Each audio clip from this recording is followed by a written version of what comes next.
Welcome to the Batch Boys. I'm Ryan S. I'm KCS. I'm Jake C. And I'm Alex F. And we are the Batch Boys. Boys, should we toast to week 3 of Nick's season, episode 3 of season 2 of subseason 4 of the Batch Boys? Absolutely.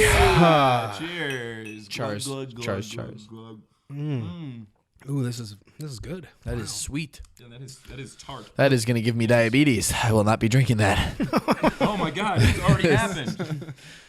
Little nugget for everybody out there. I'm a diabetic. You're darn right. He's removing the stigma, everybody. And just like The Bachelor seems to be removing the stigma about sexual activity from the TV airwaves, because boy, oh boy, has this season been a regular romp or what? Yeah, it's been like shockingly rompy. We just think about this episode in particular. You know, we're coming right off of Liz being sent home for having that pre-batch sexual relationship with Nick At Jade and Tanner's wedding. Yeah, Jane Taylor's wedding, don't of course. forget. Good friends. Yeah. And that set the whole episode off on a weird note. And the girls were so mad. Like, I get like being mad if a relationship is developing quicker than it should, but it seemed wrong for them to be so upset about like this happening months and months ago. Like, they were just strangers and now they're still strangers. Yeah, Nick even he said this happened in January, and it's currently January, so it's been a year for us. For them, it was probably less. Well, it happened at Jade and Tanner's wedding. Yeah, of course, his good friend Jade and Tanner's wedding, and they had sex. They had sex. But yeah, I think it's important to note that that's not why she went home. It's because she was there for the wrong reason. Absolutely. Yeah. And she's a doula, which A doula. no one needs that. I in have their life. respect for the doulas, and I could use one because I'm 8 months pregnant, guys. There's a batch baby on the way. Aw. Oh wow, it's been long enough. I don't support doulas. I just want to let that be known. I'm starting a feud with all doulas. If you want to tweet at me, let me know if you're upset about this. If you are a doula, shame on you. Don't at me. Hashtag all doulas are enemies. Nice. Thank you. New. That's a It's new good. one. So Liz went home. We had that, and because of their previous relationship at Jane and Tanner's wedding, and then we had some fun dates. That was like they brushed right by that. They didn't even show us most of that. Yeah, it was nice to get past a lot of the drama that you knew the way it would play out. You know, we still obviously have all this Corinne stuff. Well, you got to keep time. Whatever. You got to keep time. You got to get time going. Yeah. If Time is only- very critical in this episode. Okay. If only we had a timekeeper of sorts. I wish we knew which Backstreet Boy it was, but like there was. Oh, it's the guy with the long hair. It's the one that looks like white Snoop Yeah, Dogg. but what's his name? He's the one. Yeah, White Snoop. Nice. Yeah, he's the guy with the long hair and the mustache and beard, and he's keeping time. The creepy The one- uncle. Was the he one that actually? blatantly stands out the most? Where Yeah. you're like, Yeah. who is that guy? It was hard to believe that guy was a Backstreet Boy. Well, you're talking about? Yeah, I know which one you're talking about. The little Fu Yeah. Manchu. He's the one who's the happiest married. Oh, is he? They're all happily married. Well, but he's on schedule. He's the happiest. He's always on time. You got to be. That's what makes him so happy. Yeah, that's his job with the Backstreet Boys. Is he keeps time. He's keeping yeah. time. I don't remember why we called him the time. Oh, I What do. was- I do. What was It's the 'cause- first thing he did? When all of them were rehearsing and singing and dancing, he was just in the back, like keeping time, just going 1, 2, 3, 4. It's like Come on, guys, come on, is that all he does? Yeah. At one point, he shouted at them. It was Yeah, like, he did. Like, hey, easy, man. was Like, visibly frustrated. you're on television. We got time. We got to go. Disney He will did say at put you one in the point, grave. He was like, "We got to go. We got to make time here." Yeah.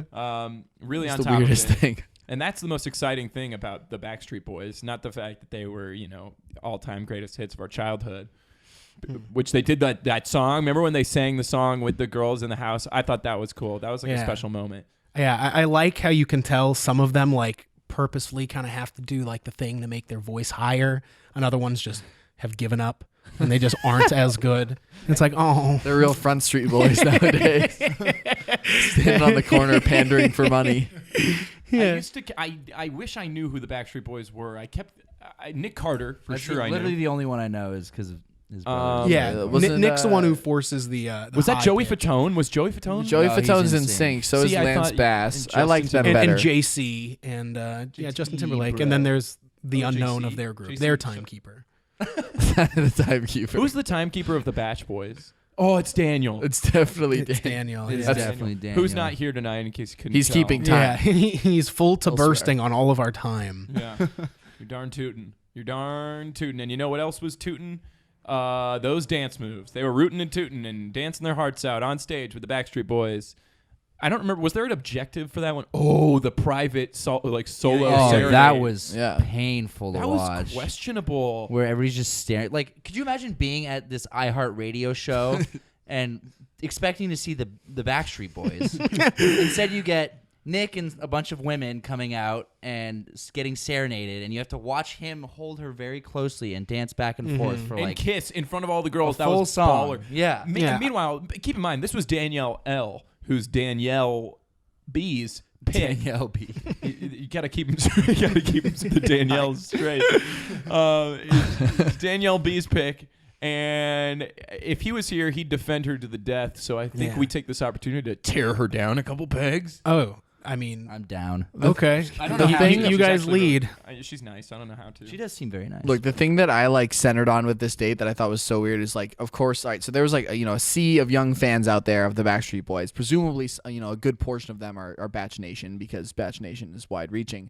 But there's got to be a couple bad eggs in there who don't watch the Batch. And what I'm wondering is what that was like for them, like having idea why this one guy with Totally. like 13 women all over him like was just like up there, and then they were forced to watch like pigs in a kennel as she dances with him. Oh, it was awesome.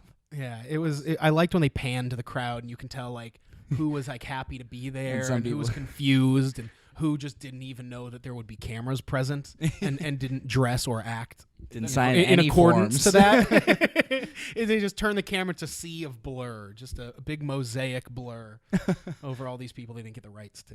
It's always the best part of the international dates is when they're walking through these foreign countries and these people are like, I have no conception of who you are.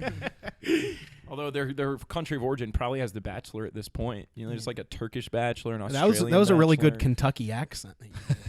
Oh, I'm really great with accents. Give me any state and I'll do it. No. Georgia. All right, on. well, then I win. Then I've won. I'm the best. I've stumped him. I stumped him. I can't do it. You can't even come up with an impression I can't do. I just know how that's gonna play out. It was going to be the same voice, yeah. Anyway, the Backstreet Boys all have very different voices. And who else has a different voice is Vanessa, especially when she's floating around puking. Come on, guys. This is the best and the worst. I was really just hoping that she was gonna puke and it was all gonna come out and start floating in the air, and they have to like kind of. I know. Yeah. I was definitely hoping They for that. continue their date, but like the puke is still there, so they have to like just navigate around it. Well, no, a little Sky producer would have floated in. Like, moved it away. I was just hoping we'd see something happen with that paper Sky bag she kept. PA. Yeah, the space in the Sculpin Sky Sky Lounge. PA. This was the first real visualization of the Sky Lounge Wow. on The Bachelor. True. The Sky Lounge, as we all know in Batch Boys lore, is our version of the Fantasy Suite.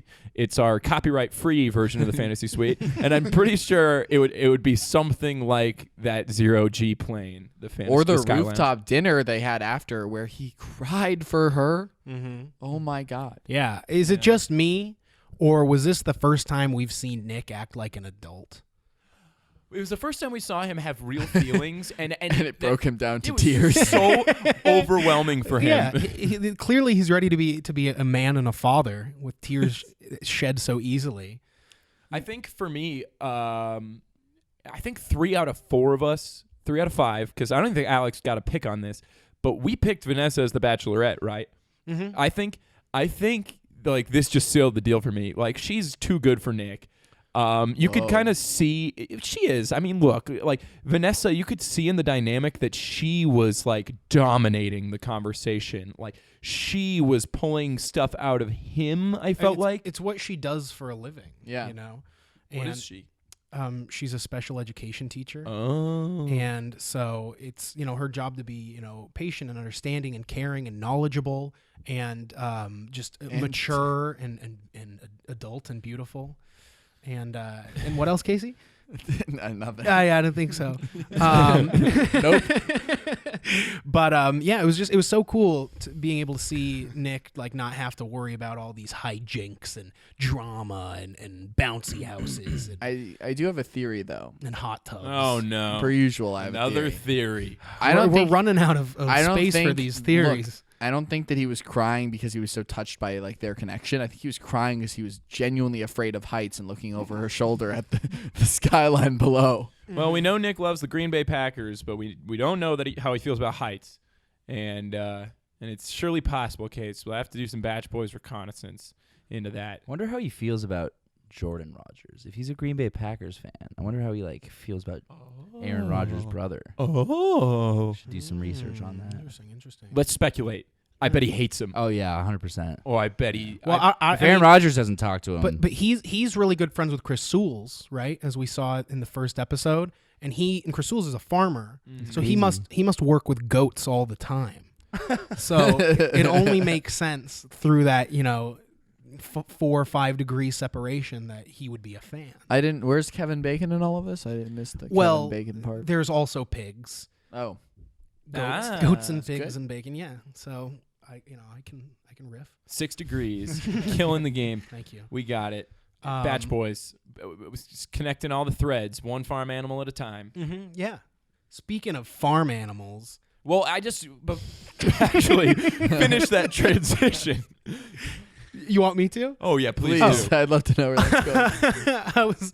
I was kind of hoping someone else would step in, but I can do this. As speaking of farm animals, Let's talk about Corinne. let's talk about Corinne. Yeah, I mean, that's the obvious transition. Real quick, I would like to say I thought it was a beautiful moment on the one-on-one where Nick's crying, she's dominating him verbally and emotionally. Very 50 Shades Darker. Oh, so there was so many shades of gray in that date, and there really was, because it was like, who is the Bachelor, who's the Bachelorette? In this situation, it was really interesting. I think I don't know. She's still my pick for the Bachelorette. I think she's too good for Nick. Not that I don't like Nick. I just think that she's on a different wavelength. It's like watching. Well, she's Canadian.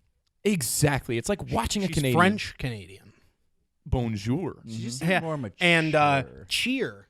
Mais oui. They leave off the S.